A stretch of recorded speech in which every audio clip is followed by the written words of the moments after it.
Hello, everyone. Welcome back to another episode of For the Greater Good podcast. I am one of your co-hosts, Uzumaka or Jacko.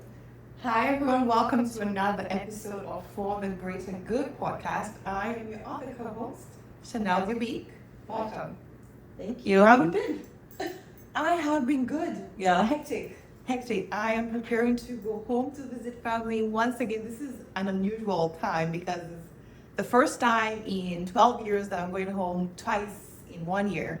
So I am nervous and excited, but in a better emotional and mental space than I was the last time I went home, because I know we talked about it in a previous episode before leaving and talked about it in the episode after coming back. Yeah. So I am in a good space. I'm happy. It's been a good ride the last few weeks, the last few months.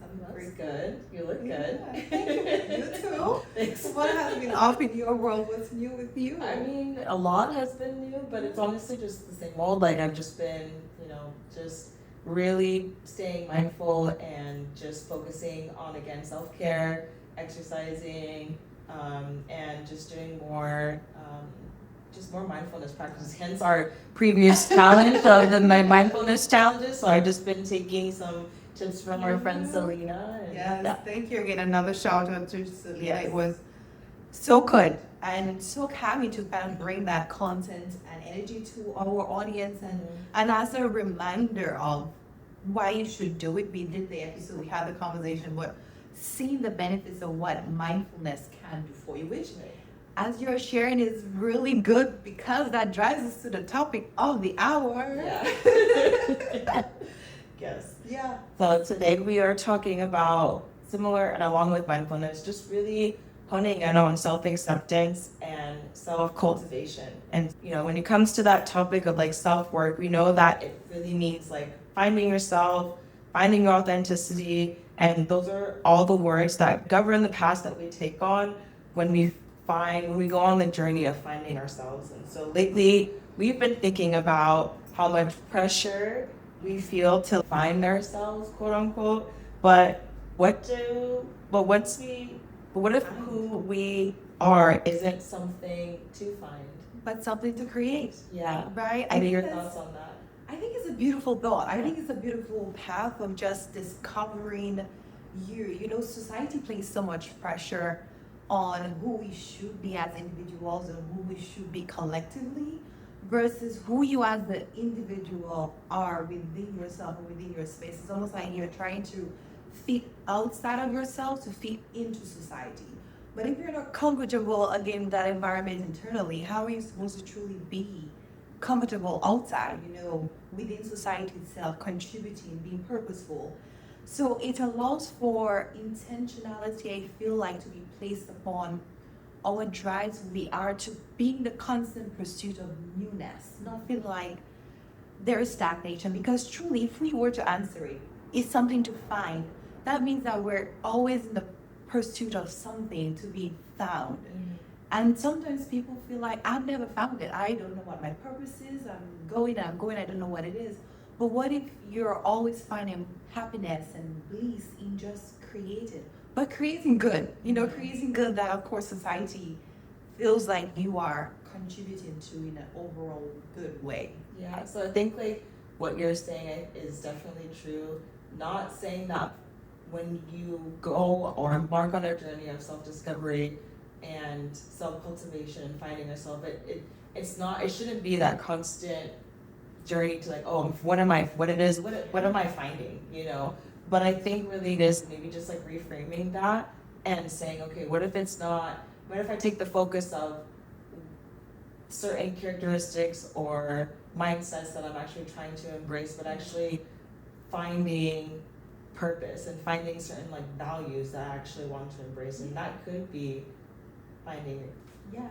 That could be a part of that journey of like finding yourself. Definitely. Being okay with you, that self-acceptance, and it comes back to in that pursuit of getting into that path that you're following.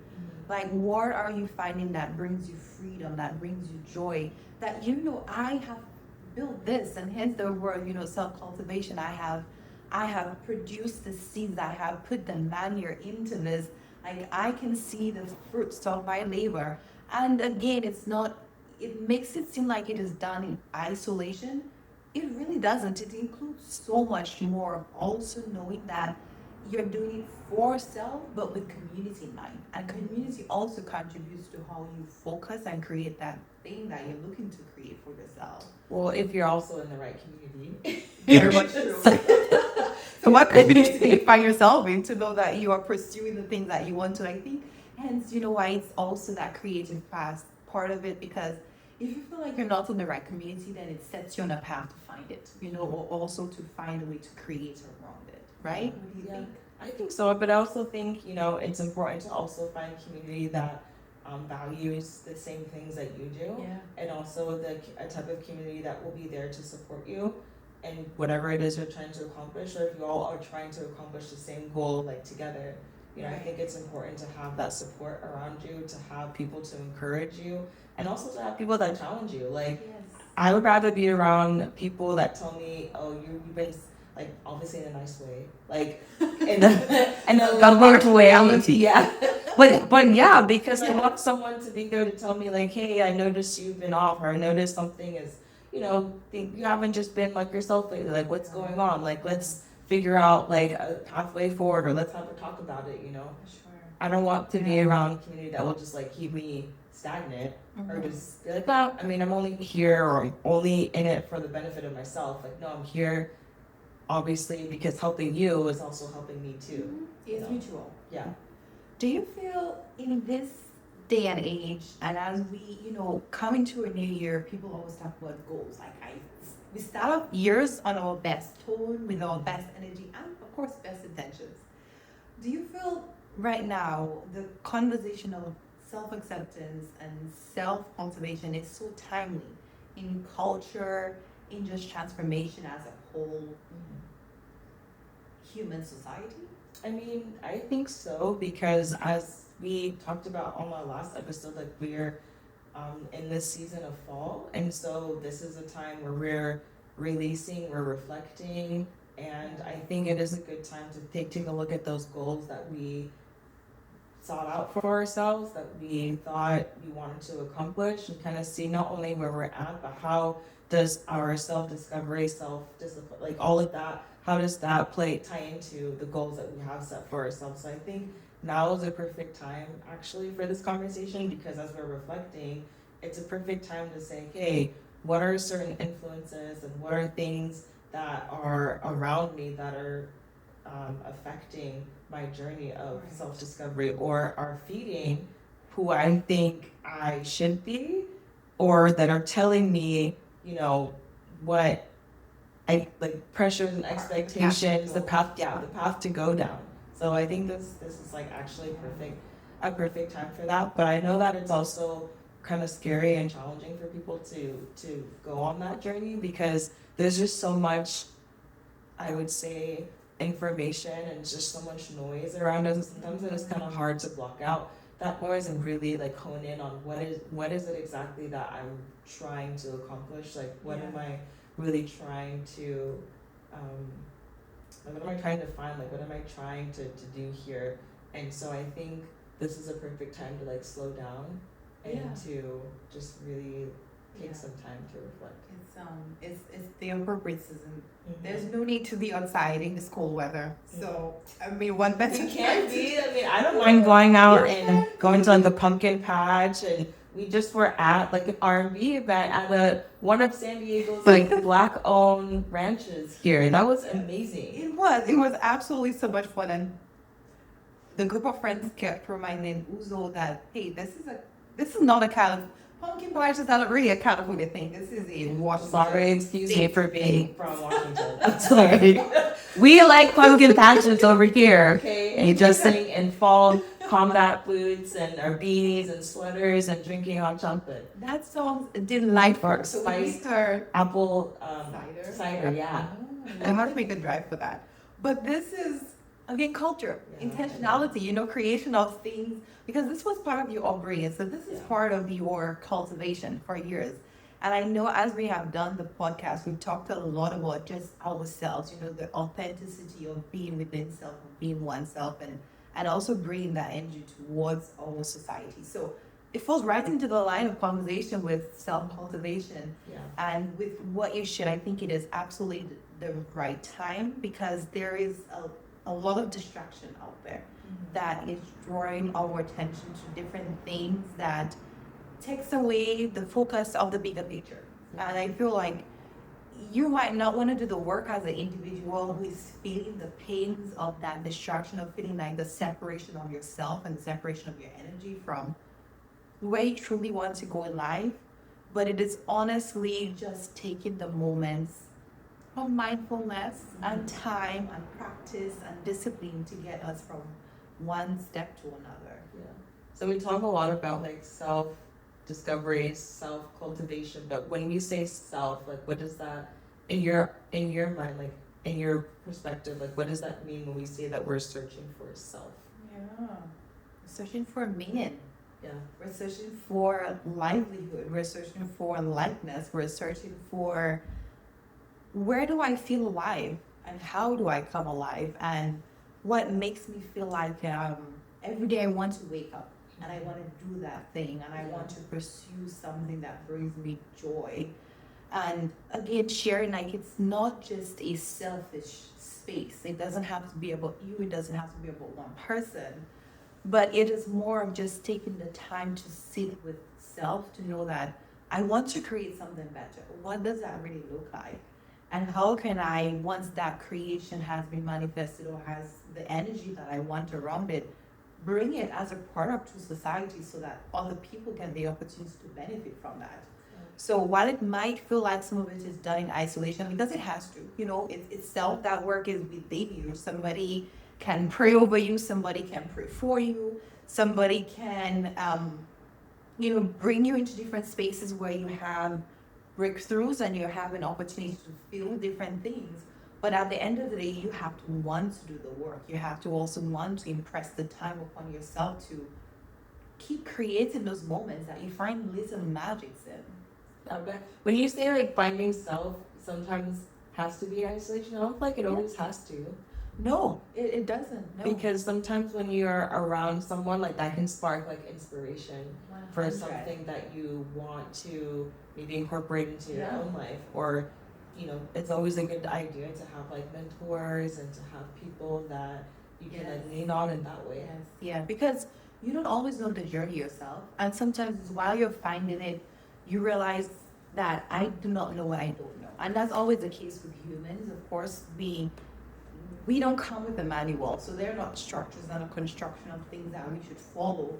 But as we get to discover and we create and we meet people along the way who has been there or we aspire to in some way replicate, then we can ask them for that guidance, and ask them for that consult of their time and see, what have they done to get there? And of course it's perfect because that means if the work is done, somebody has found something that has worked. And no, you get the chance to shape and change how you bring that into your life because their model might not fit you, but you get the chance to see how it feels and to figure out how that puzzle fits into your space, your energy.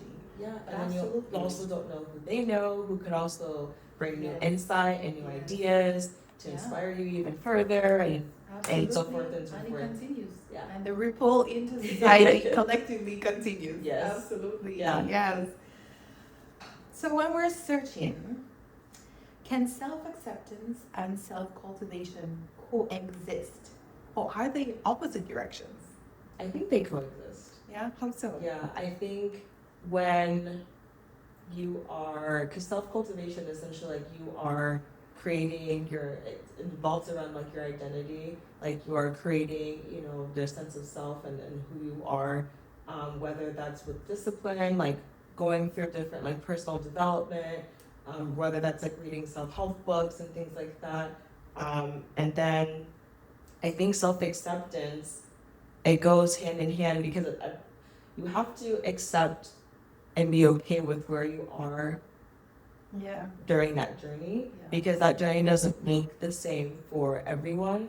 And I think when it comes to self-cultivation, like sometimes we can be too hard on ourselves because we're trying to like achieve the next thing or trying to achieve something, but then we kind of are harsh on ourselves because we're like, dang, I'm not quite there yet, like where I want to be, and I said I would be there by this time, and it's like, well, you have to have some of that self-acceptance and have that grace on yourself to say, hey, like, at least I'm sitting here and I'm doing the work Yes. and I'm making progress. Right. I think that's also like really important. And self-acceptance, I mean, I feel like a lot of us sometimes we're always trying to change, and we're not by saying it's a bad thing, but at the same time, I think there has to be more self-acceptance because you have to be okay with who you are now in the present in order to be like, okay, I accept who I am now. I accept the challenges that I've been faced with. I accept all the cards that I've been dealt in my life and the experiences that I've had. And I'm totally okay with because those experiences shaped you to who you are today. And so if you're not accepting of that, then it's like, how can you then get to the next level? Yeah. Yeah. It's like almost like tossing away the foundations of who you are. Yeah. And always wanting to start again. Now that is giving yourself much more work. Because there to some degree has to have been something about self, you, that you have loved in the past and you have been grateful for gets you to where you are. Because whether it is a place in life that you do not want to be or you're not comfortable being, don't know that self and circumstances got you there. So with reflection, you have the chance to figure out, okay, how do I discover and get out of this in this moment or this situation? So there has to be grace to where you come from. There has to be grace and ownership to where you're going. So that acceptance of past, that cultivation of future, there has to be some sort of coexistence that allows you to find fruitfulness in the continuation of journey. It only bridges past and future. So you also agree that I- they coexist. I Don't thi- I- don't think yeah. that they should be separate. No, Okay. I think it bridges a gap for a lot of who we are. Yeah. For a lot of who we are. I don't think you can toss away your history. No, I wouldn't want to. Yeah. So, Yeah. Because that just kind of seems like you're not like it kind of puts like a damper. Like, are you ashamed of what you? yeah. Where did I come from? Come from, which I feel like we shouldn't be, Yeah. no matter how rough or Yeah. tough it should be. Because Right. again, like without those experiences, we wouldn't be where we are. We wouldn't. Like, there is a blueprint, but that blueprint, every single day you have the opportunity to add and change something, erase and construct something new. Yeah. So, I mean, what better thing to have? Yeah, Absolutely. I agree. So then, on this journey, like, what would you say it looks like to let go of some of that pressure, to find yourself, or what others kind of expect from you to define yourself once and for all? I would say letting go of old stories. Yeah. You know, things that I have exactly allowed to define who I am and also have allowed society to define who I should be. We can live in honesty of who we are becoming every single day and not saying that this is Chanel in this moment and this is exactly how I always be.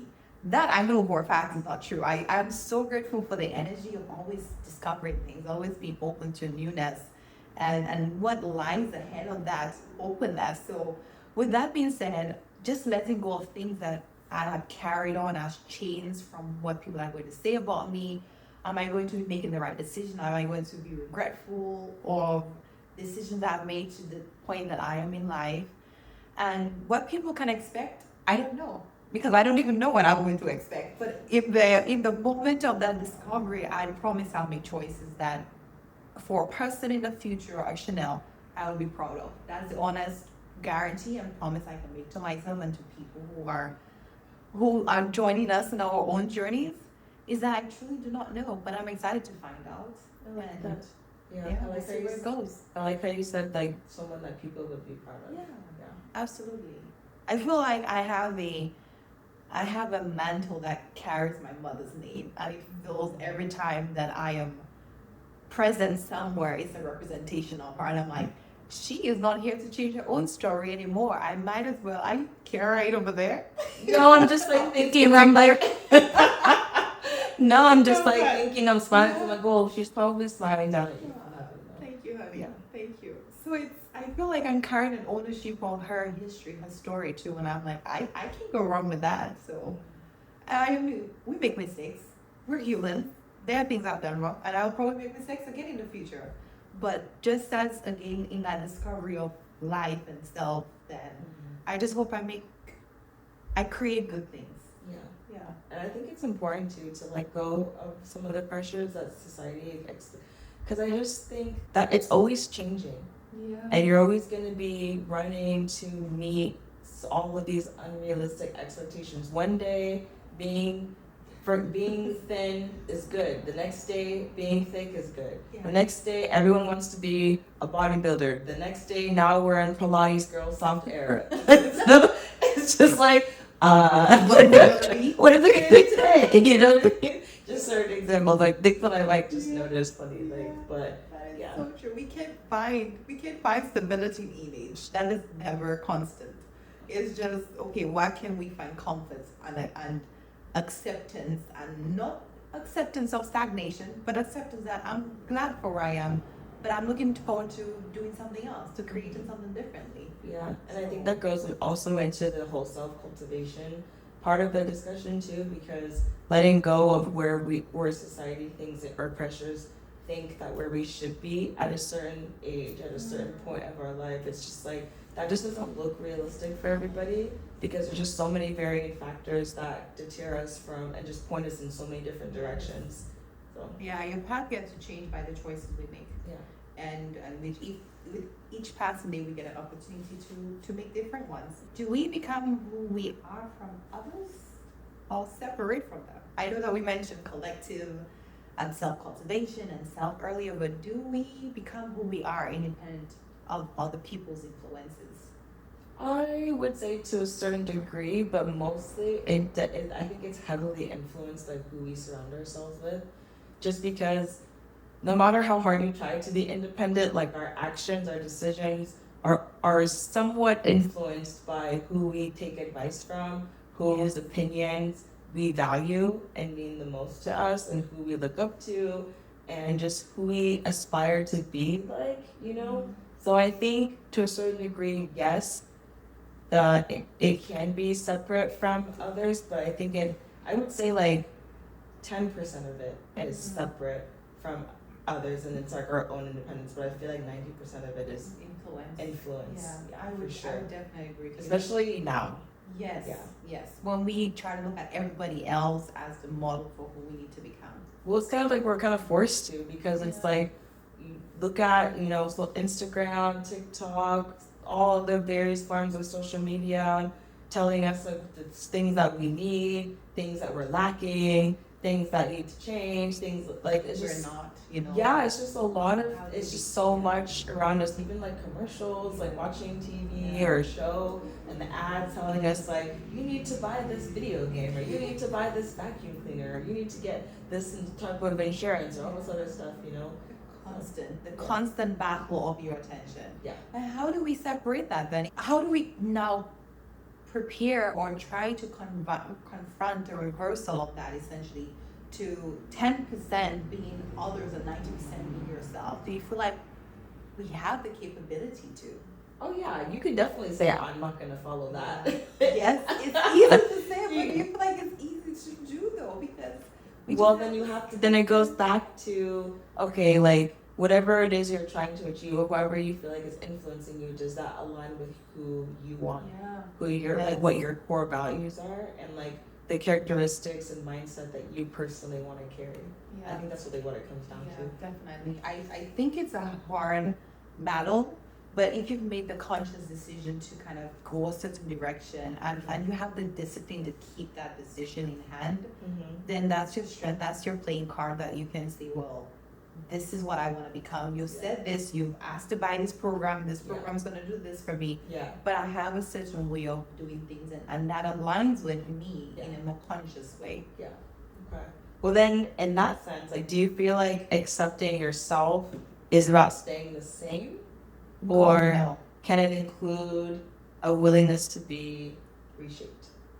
I would say a willingness to be reshaped, definitely. I think it allows one to have more freedom in many respects, in many ways. And, as we were talking about, with having others influence that, if that's something that you realize that you've done so consistently, you don't have the dictation to say, I don't want to do that anymore. Like, there are certain things that I want to do. How do I get up tomorrow morning and say, this is the new life I'm creating for myself. So in that reshape, we bring back the self-acceptance. We bring back the words of cultivation, because it's hard to cultivate honestly in an old space that you have been. It has no more room for where you are. It has no more room for who you are and what you want to become. Absolutely has no space in that old space. So with that being said, it's just a matter of knowing that there's something new that I want to do, and how do I do it? And I think for me, being the person I am, I would find so much more excitement in not seeking a distraction from, oh my God, this new shiny thing that I want to pursue, but more of this new thing that gives me energy to want to get up every morning, to want to do something new, brand new, to also want to see new places and pursue new things, and to find little moments where I feel like I'm close to life.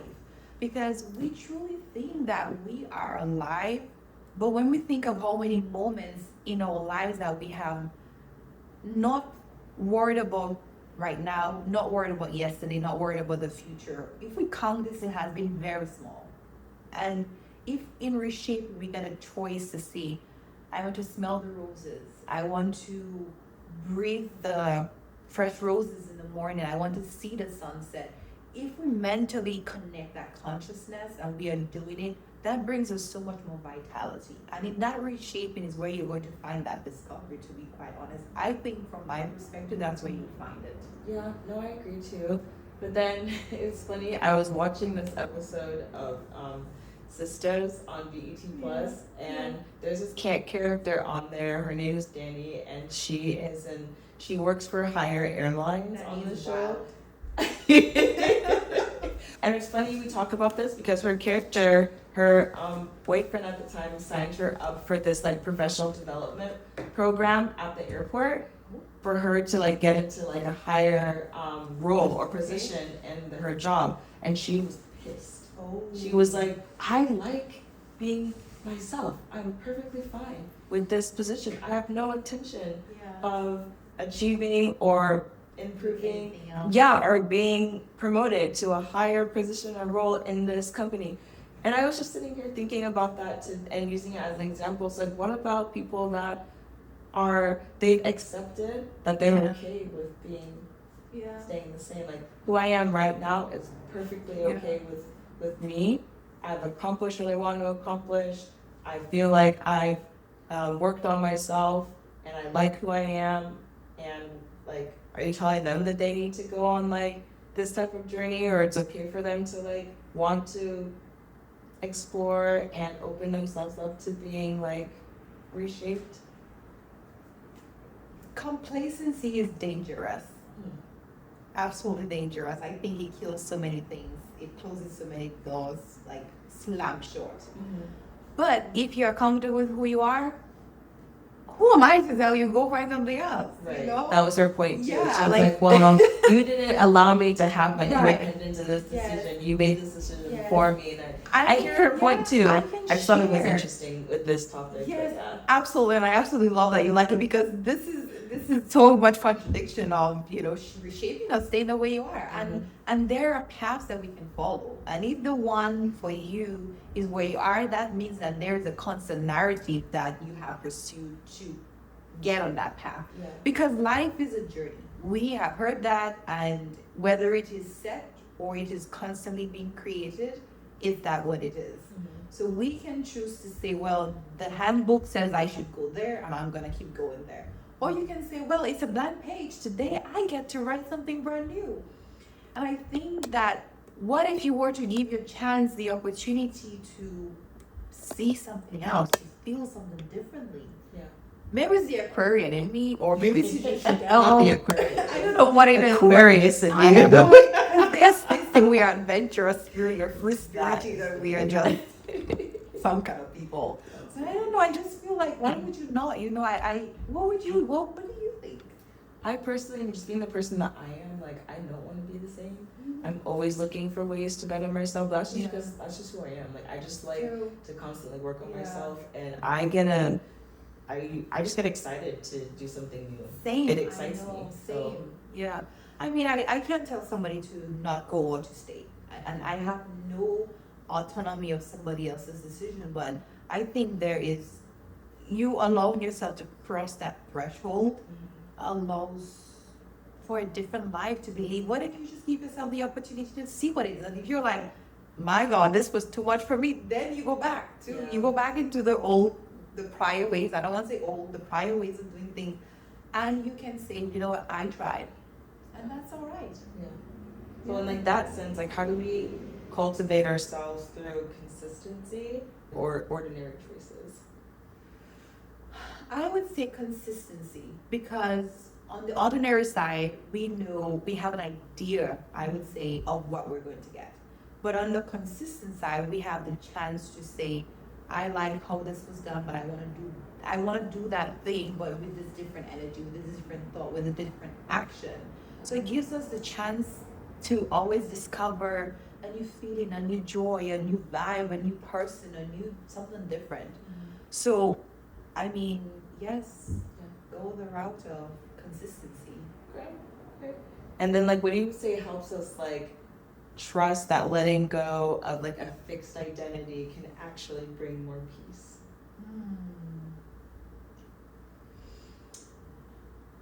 That one, if I were to think on it, I would say the magic you feel, you have to know and feel, recognize, I would say that it is different than how you felt in the past. Like you truly have to feel something different. Because if that is not felt, it's almost like you're giving yourself already a self-justification reason to not go and pursue, to not want, because you're like, it's gonna create the same thing anyway. You know why? Know that. Right. Yeah. Why even go? So you have to have small discipline efforts. You just have to keep going, keep pursuing, keep doing the thing. And again, not just always doing the same thing and expecting different results. We know that. And that's not really gonna be like cultivating. Because if we think of cultivating, like we getting our hands dirty. We're in there, we're digging things up, we're uprooting things, we're plowing. We are gonna get dirty. But what is after that cultivation? What is that harvest? What does that look like? I would imagine for many people, if you have any idea of a little bit of farming, and there's something bountiful. There's a bountiful harvest, I would hope, on the other side of it. So doing the small work, getting somewhere differently, feeling that you feel some sort of fulfillment in that little change, that little switch, something different. Yeah. What do you think? I mean, I think when it comes to like trusting that you're letting go of a fixed identity, I think it's like knowing that what you just said, like something good is gonna happen out of this work that I put in. Like there has to be something good that comes out of it. I mean, it's just like you get what you put in when you work hard. Yeah, definitely. Yeah, and we hope that some way or somehow it brings peace. I mean, I feel like it would bring peace because again, you are working towards something that will be for your greater good. Yes, something for your greater good. I absolutely love it. Yeah, in the newness of this age and this current time, I think it is beautiful to find an opportunity to recreate. Yeah. We are growing humans beings, we're evolving, we are in different eras. I mean, they talk about this being the technology one. When we think of 20 years ago, how different things were and how advanced we are now, we've only just gone on to create. Yeah. And how does technology get to advance, but we humans get to stay the same to some degree? Like what we're creating gets to act in a more advanced way than we are. So it's only by due diligence that we can give us a chance to continue to thrive and continue to be happy. I think that's it. Because once we're happy, then we are all around better at self and better at community. And it just gives us a chance to be forward with that. Yeah, no, I agree. Yes. Yeah. Okay. Well, make sure you guys are going out there and cultivating. I think as you explore this episode and as you think of what you'd like to do, just give yourself a chance to reflect and see if there are things in your life that you would like to do differently, that you'd like to stand for differently. You want to toss out, you want to bring in, you want to plant, whatever that might look like for you. Yeah, and I think the beauty in that is that you can do whatever you want. Yes. Like it's your world, it's your paintbrush, like it's your canvas. So create. Paint. Paint. Plow. Or anything else words you can call. I said paint. That's a different artist. That's a different artist. That's a different artist. That's okay. That's all right. For the thing. But thank you all so much for tuning in to another episode of For the Greater Good podcast. Please be sure to follow us on Instagram at For the Greater Good Pod. Please send us a message on there or send us an email at For the Greater Good Podcast@gmail.com. Follow us on YouTube at For the Greater Good Podcast. We look for hearing from you too on what you would like us to discuss. We'd love to communicate and just continue on this discussion. So thank you so much for Thank tuning in. you so very much. Let us know how you have explored this episode. Yeah. And what you're finding new that you also want to consider the cultivation of. Thank you for joining us. Absolutely. Thanks. See you next time. Episode.